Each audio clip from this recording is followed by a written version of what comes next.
Everyone, जय मां वैष्णो। पिछले 1-2 हफ्ते ना मेरे बहुत ही ज्यादा बिजी, एक्साइटिंग और स्पिरिचुअल रहे और इन हफ्तों में ना मैंने कुछ ऐसी चीजें भी करी जो मुझे बहुत टाइम से करनी थी। बस उन्हीं मेन इवेंट्स की क्लिप्स को मर्ज करके ना मैं आज आप लोगों के साथ शेयर करूंगी। आई होप आप इस व्लॉग को एंजॉय करेंगे। तो चलो बिना किसी देरी के शुरू करते हैं आज की वीडियो। तो इस दिन ना हम सुनार की दुकान में गए हुए थे। वैसे तो हमने माता रानी का छत्र पहले ही बनवा लिया था, लेकिन उसे ना हमने ठीक तरीके से लगाया नहीं था, जिस वजह से वो नीचे गिर गया था और उसमें से ना 1-2 दाने निकल गए थे। तो बस उसी को वापस से ठीक कराने के लिए हम सुनार गए हुए थे और वहीं पर ना हम अपनी त्रिदेवी माताओं के लिए भी कुछ देख रहे थे। नेक्स्ट डे ना हमारा पंखा खराब हो गया था और 1-2 चीज और थी जिसे ठीक करानी थी, तो मम्मी ने ना इलेक्ट्रिशियन को ही बुला लिया और इतने में ना 2 दिन बाद हमारा छत्र ठीक होकर आ गया था। पहले हमने उसकी अच्छे से पूजा करी, इसके बाद ना हमने ड्रिल की मशीन से उसको अच्छे से लगा दिया। हम सबको ना बहुत टाइम से माता रानी के सर के ऊपर छत्र लगवाना था। वैसे तो उनके पास एक था, लेकिन वो बहुत ज्यादा पुराना हो गया था, इधर उधर से क्रैक भी होने लग गया था, इसलिए हमने उसको निकलवा दिया था और बहुत टाइम से माता रानी का सर ऐसे ही था। तो इस बार हमने डिसाइड किया कि उसी को थोड़ा सा रिन्यू वगैरह करा के उनके लिए नया छत्र बनाएंगे। इतने दिनों से जब भी हम इसको बनवाने की सोचते थे ना किसी कारण से ये रह जाता था, लेकिन आज फाइनली ये बनकर लग गया है और मन में बहुत ज्यादा खुशी हो रही है और शायद माता रानी को ना इसको आज ही एक्सेप्ट करना होगा, इसीलिए ये आज ही हुआ। और ये वाली क्लिप है संडे की और इस दिन तो ना मैं बहुत ही ज्यादा खुश थी क्योंकि हमारी शाम को वैष्णो देवी की ट्रेन है, जिसके लिए मैं इतने दिनों से एक्साइटेड थी और आप लोगों को बता भी रही थी कि मैं बहुत जल्द किसी ट्रिप में जाने वाली हूँ और माता रानी के दरबार में 1 साल बाद जाने का मौका मिला है, तो खुशी हो भी क्यों ना। और इस बार हम 30 से 40 लोग जाने वाले हैं, तो भक्ति और मजा सब बहुत ज्यादा ही आने वाला है। तो इसीलिए ना मैंने सुबह जल्दी उठकर थोड़े काम निपटा लिए थे, ब्रेकफास्ट कर लिया था, अब नहा भी लिया था। अब मैं अपना थोड़ा पैकिंग वगैरह का काम करूंगी क्योंकि मैंने कुछ भी नहीं किया है। फिर मैंने सोचा पैकिंग करने से पहले ना अपना एक ग्लो अप सेशन कर लेते हैं, क्योंकि साइड में ना दीदी हम सबके कपड़ों को प्रेस कर रख रही थी। मैंने ना सबसे पहले एलोवेरा जेल लगाकर शेविंग करी, इसके बाद मैंने ना स्क्रब वगैरह कुछ यूज नहीं करा क्योंकि इससे ही मेरी स्किन अच्छे से एक्सफोलिएट हो जाती है। साइड में ना मैंने एक बर्तन में ठंडा पानी रख रखा था और कॉटन पैड से ही मैं उसको क्लीन किए जा रही थी। अब कौन बार बार उठकर अपना मुंह धोने के लिए जाए। इसके बाद ना मैंने बेसन कर्ड टर्मरिक मिलाकर ना फेस पैक तैयार कर रखा था, फिर मैंने उसको अप्लाई किया। और हाँ, इससे पहले अपने ब्लैक हेड्स को रिमूव करने के लिए मैंने नोज स्ट्रिप भी अप्लाई करी थी। हाथ पैरों की तो अपने को कोई टेंशन नहीं है क्योंकि थोड़े दिन पहले मैंने शेविंग करी थी और हेयर ग्रोथ इतनी ज्यादा भी हुई नहीं है। 7 से 8 मिनट ना मैंने इसको मुंह पर ड्राई होने के लिए रख दिया। इसके बाद ठंडे पानी से फेस को वॉश किया, मॉइस्चराइजिंग क्रीम लगाई, लिप बाम लगाया और सीधा ना मैं अपनी पैकिंग में लग गई। वैसे तो ना हमारी ट्रेन शाम के 7 बजे की थी, लेकिन मुझे इतनी जल्दी इसलिए हो रही थी क्योंकि मुझे और दीदी को 1 बजे निकलना है घर से और उसका कारण ये है कि मुझे अपने कान्हा जी और मुस्सू सिंह को ना मामी के घर छोड़ना है। इसी वजह से अपनी पैकिंग करने से पहले ना यहाँ पर मैं और दीदी मुस्सू सिंह की पैकिंग कर रहे थे। हमने ना 2 डब्बे बना लिए थे, एक में उसके लिए चने डाल दिए थे, दूसरे में ना उसका पायलट्स डाल दिए थे। ये दोनों चीजें ना उसे खानी बहुत ज्यादा पसंद है। अब बाकी सामान ना दीदी उसका पैक करेगी और मैं यहाँ पर अपनी पैकिंग करने लग गई थी।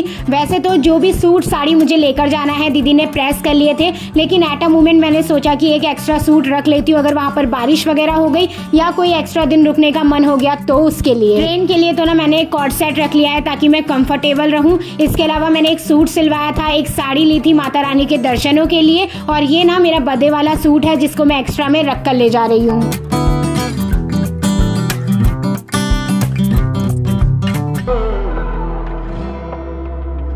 सारी पैकिंग वगैरह तो हो चुकी है। अब मेरे पास ना बस थोड़ा सा ही टाइम था और मेरा बहुत ज्यादा मन था कि मैं माता रानी के दरबार में मेहंदी लगा के जाऊं। कल रात को ना सारी चीजों के झंझट में मैं भूल ही गई थी, तो मैंने फटाक से दीदी को बोला कि तू मेरे हाथ पर ना बेल वाली मेहंदी लगा दे। और जिस काम को जितना जल्दी करने की सोचो ना वो उतना ही टाइम लेता है। पहले दीदी ने ना आधी मेरी मेहंदी लगा दी थी, लेकिन वो उसे पसंद नहीं आई तो उसने मुझसे धुलवा दी, फिर उसने दोबारा से लगाई। इसके बाद ना मैंने अपने टिप्स पर भी लगा ली थी। मुझे ना अपने टिप्स पे इस तरीके की फीलिंग बहुत ज्यादा अच्छी लगती है।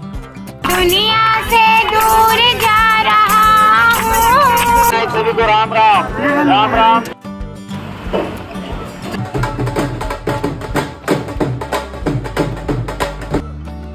कितनी लिए?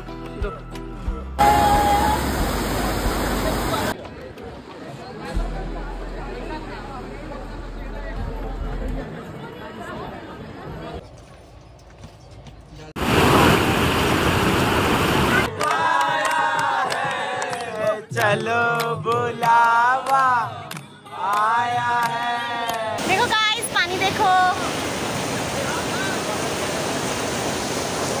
घर में देखो। और अब ना ये क्लिप है सीधा वैष्णो देवी से आने के बाद की, जब मैं और मम्मी ना कंचिका को बैठाने की तैयारी कर रहे थे। मैंने ना वैष्णो देवी का ब्लॉग शूट नहीं किया है, दीदी और अंकित ने शूट किया है, क्योंकि मुझे ना वहां जाके शूट करने का बिल्कुल मन नहीं करता है।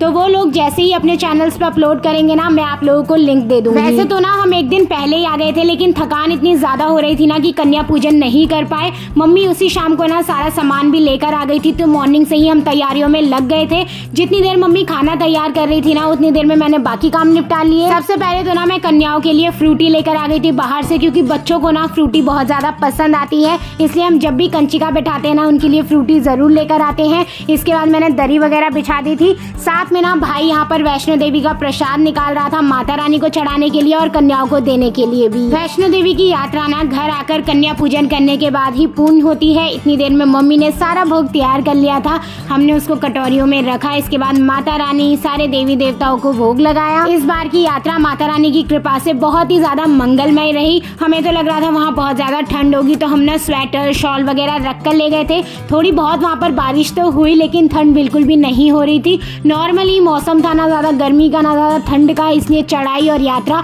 बहुत अच्छे से हुई। वहाँ पे जाने के बाद ना जितने भी दिन हम वहाँ रहते हैं, इस वाली दुनिया से ना डिस्कनेक्शन हो जाता है। कुछ भी चीजें याद नहीं रहती है, बस माता रानी ही याद आती है, और यही ना मुझे वहाँ की सबसे खास बात लगती है। और अगर आप लोग कभी वैष्णो देवी गए हैं तो मुझे बताना कि आपको भी ऐसा फील होता है या नहीं। और अगर आप नहीं गए हैं ना, तो अपनी लाइफ में एक बार वहाँ जाकर ये चीज जरूर एक्सपीरियंस करना।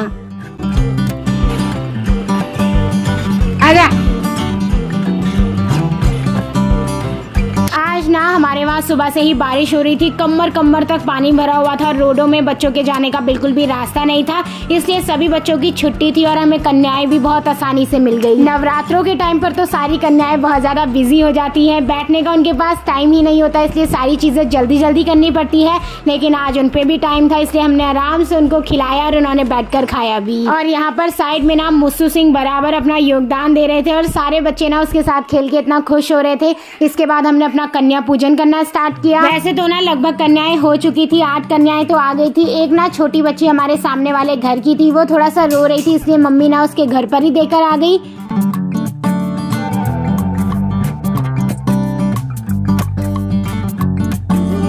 और हाँ, आप लोगों को पता है कि मैंने इस बार ना घर से ही नंगे पैर की यात्रा शुरू करी थी, जो घर आकर ही पूर्ण होने वाली थी।